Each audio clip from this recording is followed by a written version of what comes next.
En la costa del Golfo de Guinea, un laberinto de islas y penínsulas se extiende a lo largo de la costa, creando un intrincado mosaico de tierra y agua. Este lugar es Lagos, el epicentro de la mayor concentración de población en África. Aunque es una de las 20 ciudades más grandes del planeta, también se encuentra entre las más desafiantes para vivir, solo superada en dificultades por la capital de Siria, devastada por un conflicto civil. Para comprender por qué, es crucial explorar la singularidad de su geografía y el tumultuoso viaje de su historia temprana. Imagínate el escenario. Un explorador del pasado, al enfrentarse a la visión de Lagos, pensó que nadie en su sano juicio construiría una ciudad en una configuración tan peculiar, rodeada por una laguna y un mar de islas. Sin embargo, hoy Lagos alberga a 21 millones de personas, desafiando las expectativas y navegando por las turbulentas aguas de su propio destino. ¿Cómo llegó Lagos a ser lo que es hoy? ¿Y qué lo llevó a enfrentar tales adversidades? La historia de Lagos no es una simple crónica de crecimiento urbano. Es una saga moldeada por la interacción entre la naturaleza, la política y los intereses comerciales. En sus inicios, la ciudad se erigió en una pequeña aldea llamada Isheri, habitada por descendientes de un cazador de la etnia yoruba. Eventualmente, sus líderes se trasladaron a un asentamiento de pescadores en la tierra firme, conocido como Ebute Meta. Su líder, apodado el Gobernante Perfecto, y sus 12 sucesores, conocidos como los jefes del sombrero blanco, desempeñaron un papel crucial en la preservación de la historia oral y la autoridad basada en la posesión de tierras. Lagos, en sus primeros días, estaba rodeada por potentes imperios en constante conflicto. Dahomey al oeste, el reino de Benín al este y el imperio de Oyo al norte. Estos imperios en guerra constantemente ejercieron presión sobre Lagos, lo que llevó a los líderes a establecer un campamento de pesca y una plantación de pimienta en una isla, con la esperanza de encontrar refugio en la laguna circundante. Sin embargo, este refugio no duró. A finales del siglo XV, una flota de barcos de guerra del reino de Benín invadió Lagos.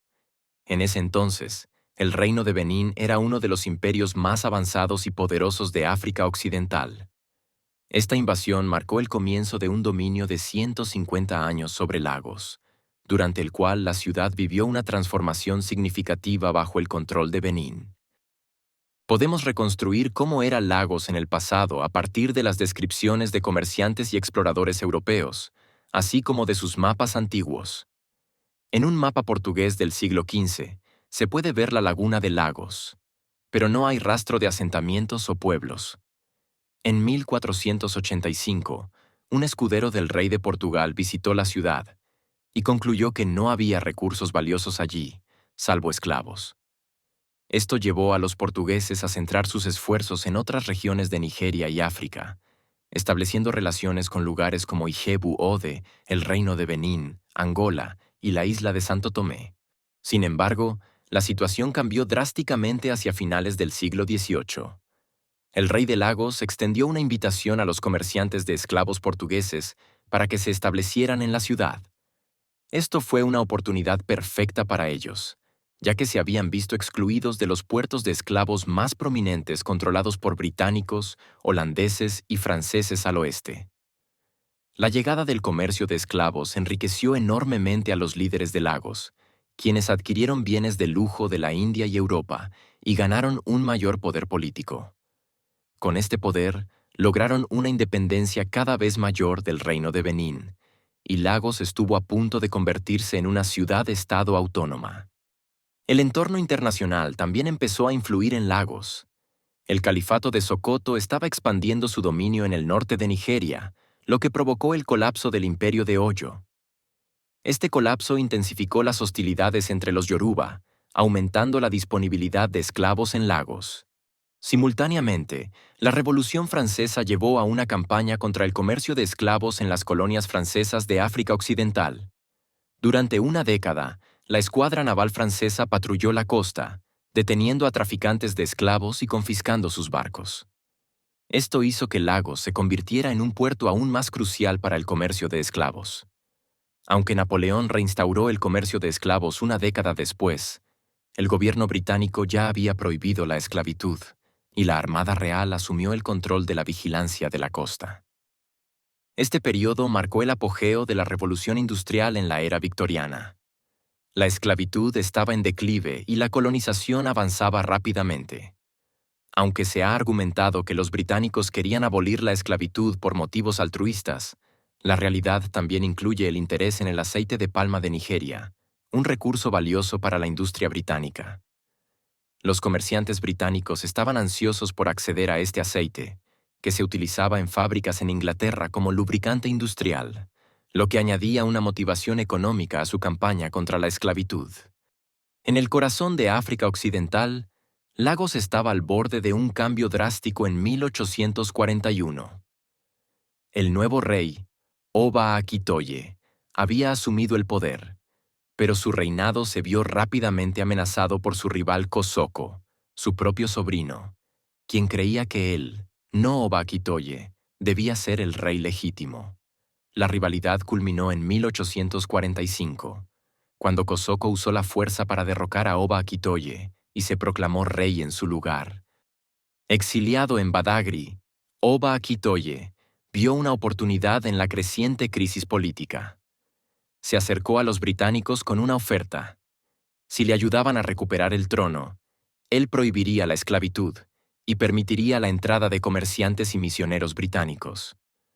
Los británicos vieron esto como una oportunidad estratégica, y el 26 de diciembre de 1851 enviaron una potente fuerza naval a Lagos.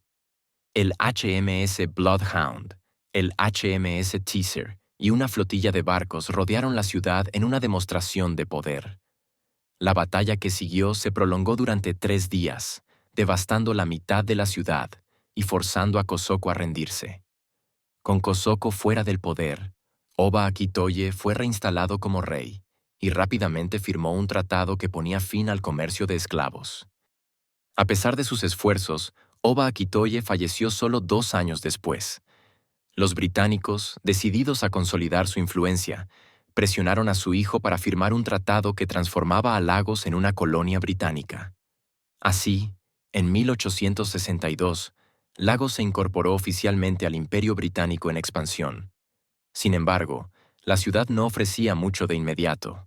Sir Richard Burton, que visitó Lagos poco después, describió el lugar como un agujero vacío en un bosque de manglares. Mary Kingsley fue aún más crítica, llamando a la ciudad una manifestación maravillosa de la perversidad del hombre y la naturaleza. Los británicos enfrentaron un desafío monumental para transformar la ciudad. Rápidamente establecieron un gobierno colonial en los barrios europeos de la isla de Lagos, atrayendo negocios y proveedores que crearon los primeros distritos comerciales. El primer gobernador colonial hizo mejoras significativas. Plantó árboles de eucalipto, instaló lámparas de gas y, en la siguiente década, introdujo el telégrafo, el teléfono y la electricidad, adelantando a Lagos en infraestructura en comparación con muchas ciudades europeas. A principios del siglo XX, el progreso continuó con la construcción de una línea de ferrocarril que conectaba Lagos con Ibadan y la inauguración del puente Carter, el primer enlace físico entre la isla y el continente. Este puente permitió el tránsito de peatones y tranvías a través de la laguna, facilitando la conexión entre las dos partes de la ciudad. William McGregor, un reformador clave, se centró en mejorar la salud y el saneamiento en Lagos. Construyó una gran planta de tratamiento de agua en el río Ogun, a 27 kilómetros de distancia, lo que proporcionó agua potable y ayudó a erradicar la enfermedad del gusano de Guinea. Para 1911, Lagos había evolucionado en una ciudad vibrante de 80,000 personas, descrita por los visitantes como pintoresca a pesar de su congestión. Durante la era colonial, mientras los británicos expandían su dominio por Nigeria, Lagos se consolidó como la capital del país. En la década de 1950, Lagos era una ciudad con una estructura urbanística que reflejaba su estatus creciente. El mapa de la época muestra la adición de importantes edificios gubernamentales, como la Corte Suprema y la Cámara de Representantes, en la isla de Lagos. La ciudad, una vez considerada detestable por su entorno de manglares, había transformado su imagen y se había convertido en un lugar pintoresco, donde la arquitectura portuguesa, brasileña y victoriana británica se mezclaba armoniosamente. Las calles estaban limpias, bordeadas de árboles, y el crimen urbano era casi inexistente. Sin embargo, la independencia de Nigeria, lograda el 1 de octubre de 1960, marcó el comienzo de una nueva era de desafíos. En ese momento, Nigeria tenía una población de 43 millones, con Lagos albergando a 200.000 personas. Hoy, Nigeria ha multiplicado su población por 5, mientras que Lagos ha visto un aumento demográfico asombroso, con 100 veces más habitantes que hace 60 años. El crecimiento explosivo de Lagos es evidente en las cifras económicas. El PIB per cápita nominal de la ciudad es de aproximadamente $6.600, el doble del promedio nacional. Si Lagos fuera un país, su economía estaría entre las 5 más grandes de África. Cada mes, cerca de 20.000 personas se mudan a Lagos, desde áreas más empobrecidas del país y del continente, atraídas por sus oportunidades económicas, que superan incluso a las de Etiopía. Este fenómeno de urbanización acelerada trajo consigo todos los problemas típicos de las ciudades en expansión. Una falta crítica de transporte público, espacios abiertos, vivienda adecuada e infraestructura, lo que llevó al surgimiento de barrios marginales y asentamientos informales. El gobierno, aunque enfrentaba desafíos formidables, no estaba a la altura de la tarea. Tras la independencia, Nigeria fue gobernada por una serie de dictadores militares que desestimaron la planificación y la gestión urbanística en favor de la consolidación del poder. Las leyes se imponían por decreto, y el ejército estaba más enfocado en reprimir a la oposición y recompensar a sus aliados que en el gobierno efectivo del país. En medio de esta agitación, incluso los espacios públicos comenzaron a desaparecer. El parque público más grande de Lagos, un terreno de 10 hectáreas en Ikoyi, fue vendido para desarrollo residencial, beneficiando a los generales y sus asociados. Del mismo modo, las áreas frente al agua en la ría de Lagos Kari, Cowries Creek, en Victoria Island, fueron vendidas para proyectos comerciales, bloqueando el acceso público al agua y arruinando la vista pintoresca de Ikoyi. En Lagos, la crisis urbanística y la falta de planificación han llevado a un colapso generalizado en la estructura de la ciudad. La zonificación se desmoronó completamente, con tiendas y negocios establecidos en casas residenciales en medio de barrios. La ciudad no realizó las inversiones necesarias en infraestructura para atender a su población en crecimiento, y los servicios públicos y el financiamiento quedaron abandonados a su suerte.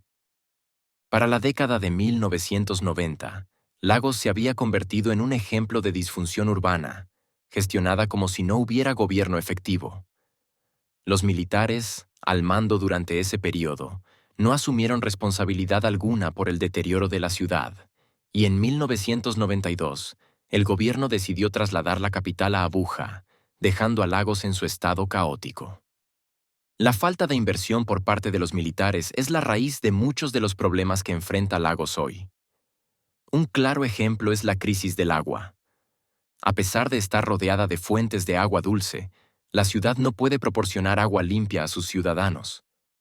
La demanda diaria de agua es de 540 millones de galones, pero la capacidad total instalada es de solo 210 millones de galones.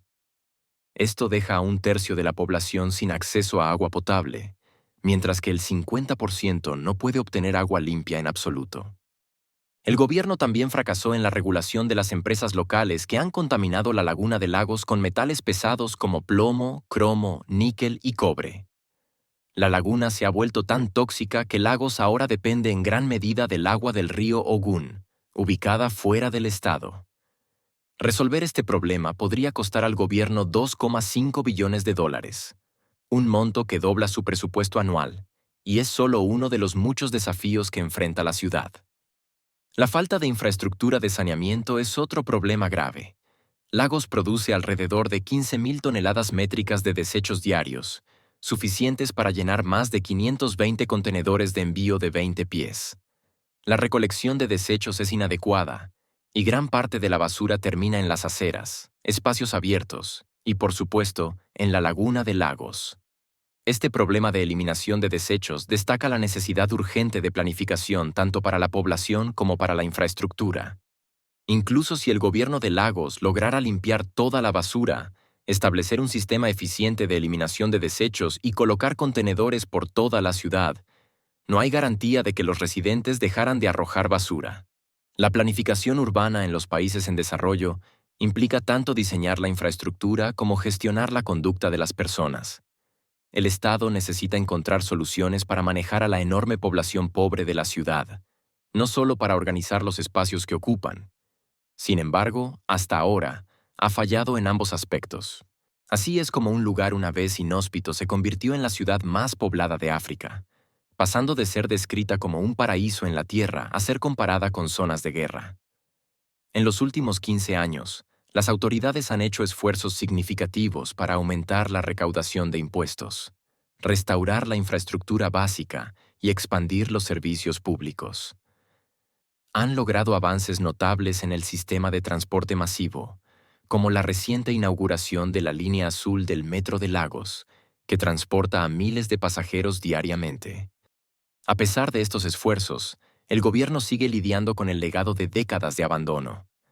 Las proyecciones sugieren que para 2050, Lagos podría albergar a más de 40 millones de personas, convirtiéndola en una de las 5 ciudades más grandes del mundo y ejerciendo aún más presión sobre una infraestructura ya sobrecargada.